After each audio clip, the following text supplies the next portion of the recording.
looked at the film, obviously, as we always do, and evaluated the game from Saturday night, and I come in here, it's the same thing. You guys have watched it, and everyone's watched it, and there's really one issue that we've had that is something we haven't been able to fix yet, and that's our run game. We're playing good defense, we're throwing the ball well, but we're not running it well. And when you can't run the ball, it's tough to do anything consistent on offense. So we've looked at it very, very, very carefully, like we always do. We think we've identified some things that we can do that can help us have more success running the football, which hopefully will help us throw the ball more effectively. Hopefully it'll help us give the offense or the defense better field position, increase our time of possession, do those types of things that can give us a better chance of winning. So moving forward, we'll implement some things that'll be just, a little bit different. I obviously don't want to talk about them. We've looked at personnel, we've looked at scheme, we've looked at the way we teach it, we look at what we emphasize, the words that we use, the things that we say, and hopefully, we've come to a point where we're able to get it fixed. But it's an obvious understatement to say that it's not acceptable and that it hasn't been good. I mean, it's as bad as I've ever seen. That's our issue. I think it all kind of comes down to that. Certainly, we had some other things that went well the other night, and things that didn't do well. We didn't punt the ball as well as we would have liked. We didn't cover the two kickoffs as well as we'd like. We did some things really well. Mike, was courageous, and he stood in there. And at the end of the game, he did a nice job getting us into the end zone.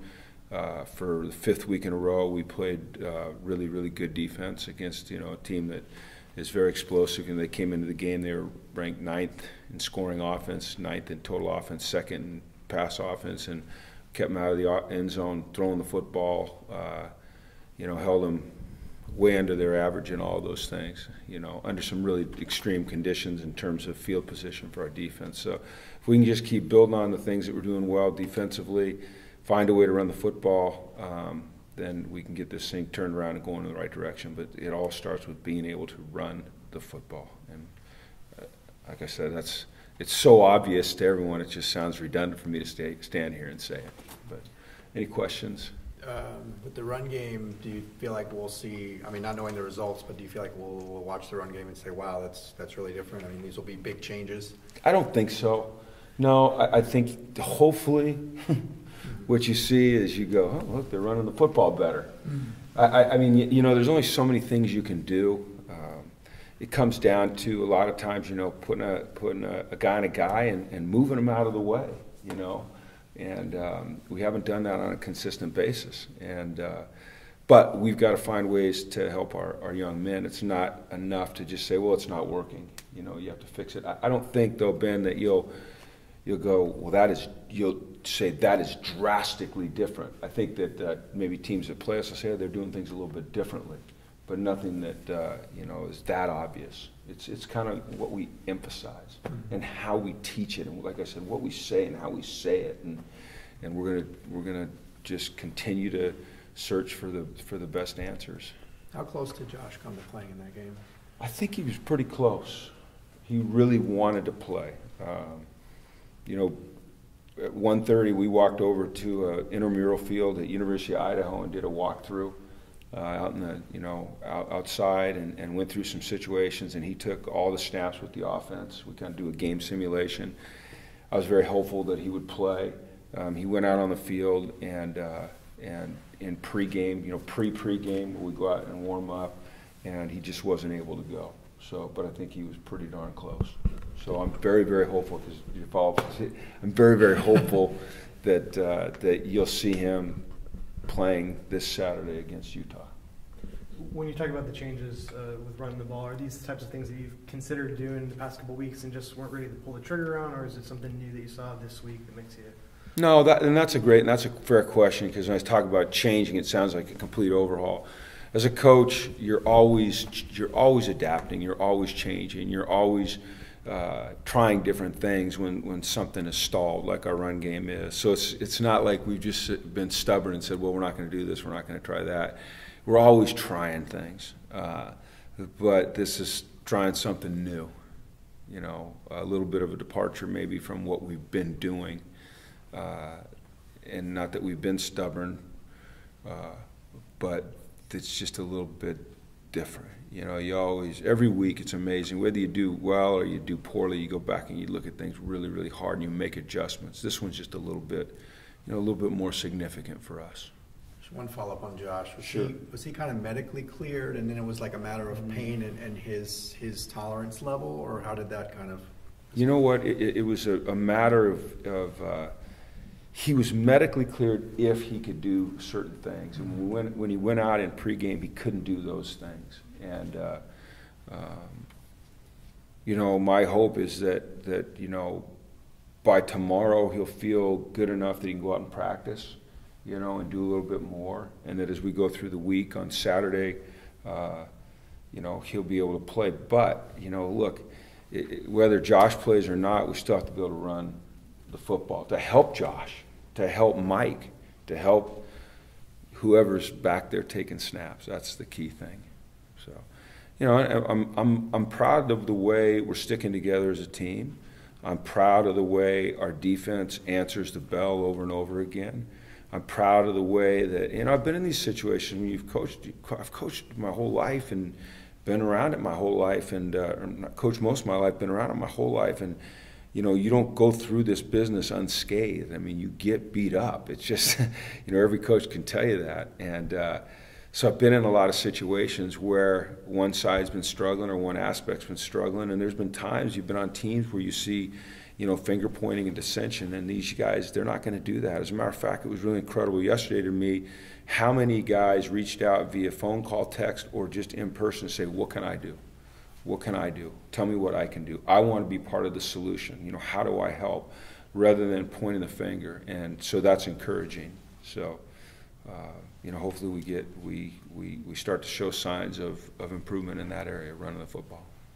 Quisenberry kind of limped off the field late. Did he come out all right? Yeah, he came right back in and has had no effects, not on the injury report, anything like that. So I think he just, you know, I think he got stepped on or kicked, but it's nothing serious. Nate Metters didn't play again because of the groin. Hopeful, you know, we didn't bring him on the trip. Hopefully he'll be back this week. We could use him. He's a good player. Colton, is there any update with him? Colton's doing better. Yeah, they'll do an x-ray here in the next day or two, and we'll find out how far away he is. So hopefully we get him back quickly. I don't know that we'll get him back this week, but hopefully we get him back quickly. You saw that we made a move and put Josh Warbook in there for some snaps, got him some significant snaps at left guard. It's good for him to get some time. Of course, Kenny Lacy got time there as well. And I'm trying to think who else.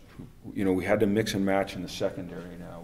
You know, guys were getting dinged up. Marcus Rios got dinged up a little bit. Fabian got dinged up. Fabian got dinged up a little bit, but he came back. You know, one guy I would love to point out for you that has done an amazing job back there is Randall Goforth.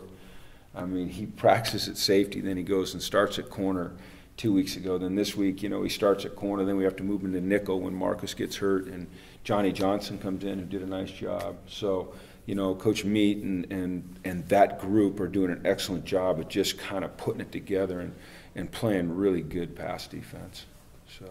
Was Randall practicing at corner this past week without Nate in practice? He was, and then he played corner, but then he had to move into nickel at a certain point. He played corner for a while, you know, but then we moved him into nickel when Marcus went down. Octavius Spencer, who'd kind of been practicing as a backup, we put him in there, and he played a ton, more than he's played all year, you know.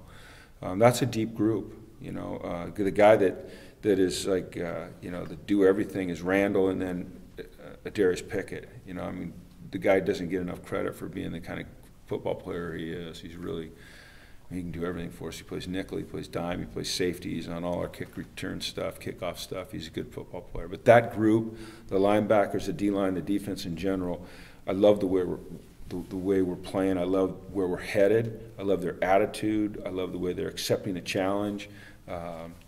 And the confidence that they're playing with, and we're going to need to continue to play that way. The thing that will help us is if we could just generate some points off the turnovers. We've gotten some takeaways. you know, we've saved some points, but I'd like to generate some points. JJ didn't take an extra point. Was there a reason for that, I believe? He did take the last 2 extra points. But there was one he didn't, I think. The first one. Okay. Yeah, I made a decision to open up competition at that position this week between JJ and Andrew. Just felt like that would help both of them. You know, JJ had missed a couple field goals that, you know, we would like to see him make. And I know that JJ is a young man that responds very, very well to a challenge and to competition. I know that Andrew is an incredibly competitive young man. So competitive that when JJ kicks in practice, Andrew oftentimes turns his back not to watch it, not out of disrespect to JJ because they're very good friends, but he just doesn't want to see it. He just wants to compete. And that's going to be the way it continues in the kicking game is, you know, those guys are both going to get chances, and they both deserve chances. But, you know, that's a position where we want to develop more consistency. You know, our punter Austin, he struggled the other night. Guy, you know, I told him this morning in front of the team that, you know, he stepped on that field. And I think you guys remember the first day of training camp when he started booming, and we're all like, dang, we got a guy that can really rocket those punts. Well, he's a freshman, and he's hit a little rough spot here. We're going to do some things to try to help him, you know. So, but mostly for us, well, not mostly, almost exclusively right now, it's getting our run game going. And if we do that, I think it helps our team in general. And it's disappointing to me, you know, that I feel like I've let people down by not being able to get it going. But I've also been in these situations before many, many times, coached a lot of football games, and, you know, there's not always an immediate fix. You know, you have to work through and you have to find a way, and I know it's frustrating for our fans, and believe me, it's equally frustrating for us. So hang in there, and you'll still see some good football. What stands out about Utah? Well, I hate to say it because it's their physicality up front on defense.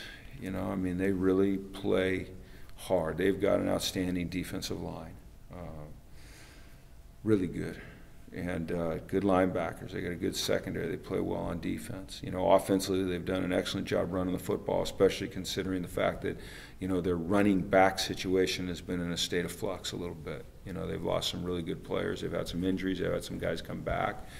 I think Troy's doing a nice job at quarterback of managing their offense the way they like to do it. You know, he throws the ball effectively. He runs the ball effectively. He's a local guy. He's going to come home and get a start here, so I'm sure he'll be really motivated. You know, he's a guy we recruited. He chose to go to Washington. Then he transferred to Utah. But they're just very, very solid. You know, they keep people out of the end zone. All right. So, Thanks, guys. okay? All right. Thanks, everyone.